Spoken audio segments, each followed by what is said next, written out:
রাউজান নিয়ে রাউজান করতে করতে আমার মাথার ভিতরে রাউজান ছাড়া কিছু নাই। যশোরে যখন ধরা হলো, তাদের তো আমরা ওইভাবে চিনি না বা চিনতাম না। তাদের একটাই ছিল, আমাদের কিছু অন্যান্য এভিডেন্স আমাদের কাছে ছিল, যে এভিডেন্সের মাধ্যমে আমরা তাদেরকে চিনবো। এখন তো অস্ত্র মামলা হচ্ছে, এই অস্ত্র মামলায় আপাতত রিমান্ডে নিয়ে আসবো। এরপরে আস্তে আস্তে তার অন্যান্য যত মামলা আছে সব মামলায় যাবে। এবং সে আগে আমরা যত ছবি দেখেছি সবগুলোতে অনেক বিরাট বড় বড় মুখ ছিল।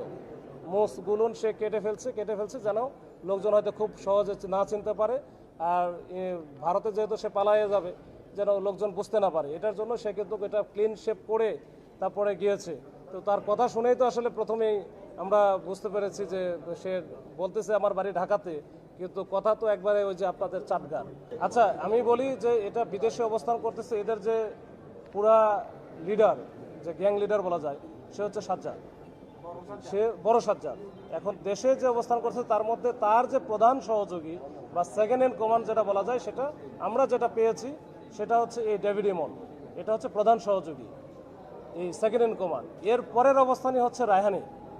তো রায়হান আমাদের সার্ভেলেন্সে ছিল, এখনও পর্যন্ত আছে, দেশেই আছে। এটা নিয়ে আমরা কাজ করছি, আর বেশি বিশদ আকারে বলার আসলে সুযোগ নেই। আমরা এটা কাজ করে যখন আমরা সফল হব তখন আপনাদের সামনে আবারও হাজির করব, তখন আপনাদেরকে বলবো।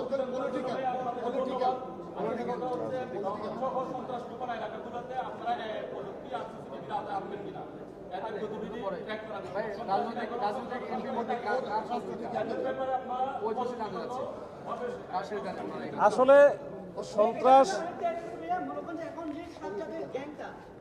যারা যে প্রতিপক্ষ আছে ওরা কিন্তু আবার করবে, আর যারা দুর্বল হয়ে মরে যাওয়ার কারণে সাথে যারা প্রতিপক্ষ আছে গ্যাং, মনে করেন যে আমি যদি নাম স্পেসিফিক বলছি না, ওরা একবার চিন্তা করছে। যেমন আমি বলছি, মনে করেন যে রায়হানের জানে আলম নামে একজন লোক আছে, যে রাউজানের, যে আপনার হচ্ছে রায়হানের প্রধান প্রতিপক্ষ জানে আলম, ওর বিষয়ে আপনাদের কোনো তথ্য? আমার কথা হচ্ছে সক্রিয় যেই হোক, সে প্রতিপক্ষ না নিজের পক্ষ না অন্য পক্ষ, এটা আমার দেখার বিষয় না। দেখার বিষয় হচ্ছে সে অপরাধী বা সন্ত্রাসী বা চাঁদাবাজি, এদের বিরুদ্ধে অভিযান চলবে। সে ওই আমরা কার মধ্যে কার গ্রুপিং আছে, কে কার প্রতিদ্বন্দ্বী, এটা আমার দেখা দরকার না। আমার দরকার একটাই, সেটা হচ্ছে অপরাধী বা সন্ত্রাসী, এটা আমরা দেখবো। আর 2 নম্বর হচ্ছে, এক ভাই প্রশ্ন করেছিলেন,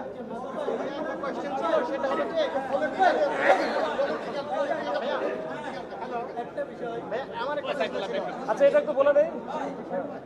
আচ্ছা, এই 24-এর আমি বিশেষ করে আমার টিম কাজ করছি, আমরা প্রায়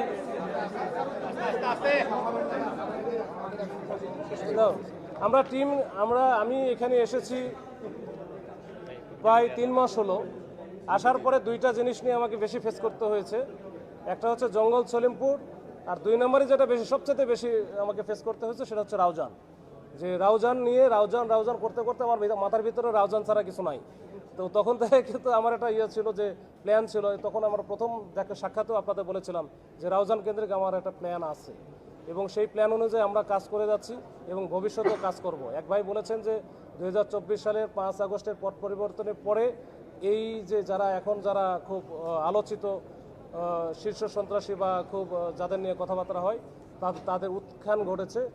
কিন্তু এটা আমার কাছে যে পলিটিক্যাল কোনো শেল্টারে কোনো কিছু হয়েছে বলে আমার কাছে এখনও পর্যন্ত আমরা ওইরকম কোনো লিড কোনো কিছু পাই নাই। এবং তারা হয়তো একটা সুযোগ নিয়েছে, এই যে মাঝখানে যে ভ্যাকুয়াম ছিল, এই ভ্যাকুয়ামের একটা সুযোগ নিয়েছে, এটা হতে পারে। এই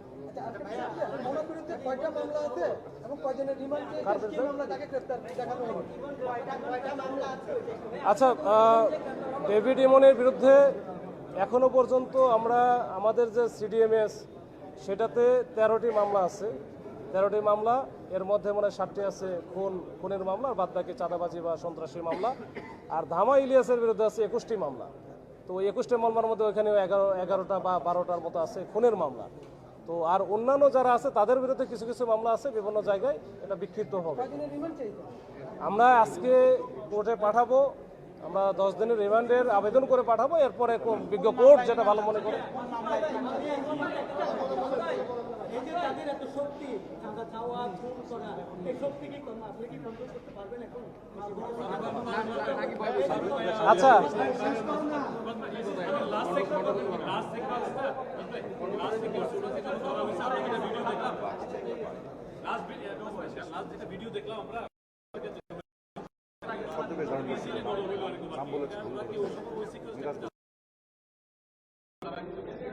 আসলে যশোরে যখন ধরা হলো, তাদের তো আমরা ওইভাবে চিনি না বা চিনতাম না।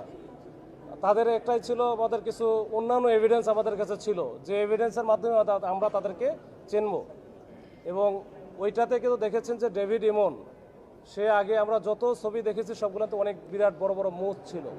মুখগুলো সে কেটে ফেলছে যেন লোকজন হয়তো খুব সহজে না চিনতে পারে। আর ভারতে যেহেতু সে পালায়ে যাবে, যেন লোকজন বুঝতে না পারে, এটার জন্য সে কিন্তু এটা ক্লিন শেপ করে তারপরে গিয়েছে। তো তার কথা শুনেই তো আসলে প্রথমেই আমরা বুঝতে পেরেছি যে সে বলতেছে আমার বাড়ি ঢাকাতে, কিন্তু কথা তো একবারে ওই যে আপনাদের চাটগার। তো তো এরপরে তো তখন আমরা বাদবাকি জিনিসগুলো তো আমরা বুঝতে পেরেছি যে সে আসলে কি। তো তার সহযোগী যারা ছিল তাদের তো আমাদের স্টাডি করা ছিল বহুত আগে, এটা একদিনের ঘটনা না। আমি আরেকবার বলি, এই বিষয়টা হুটহাট করে কোনো বিষয় না। এটা হচ্ছে দীর্ঘদিন থেকে এটার একটা ধারাবাহিক এবং নিরলস পরিশ্রমের মাধ্যমে অর্জিত একটা জিনিস, অর্জিত একটা অপারেশন। তো এইটা মনে করেন না যে এটা হঠাৎ করে গেছে, ওখানে চেকপোস্টে পড়ছে, ওইখানে আমরা ধরে ফেলছি, বিষয়টা এরকম না। ভাইয়া, কোন মামলায় তাকে রিমান্ড চাওয়া হবে?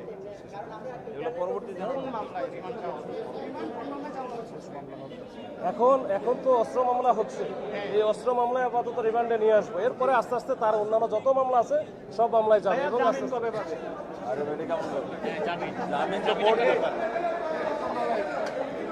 আচ্ছা, থ্যাংক ইউ।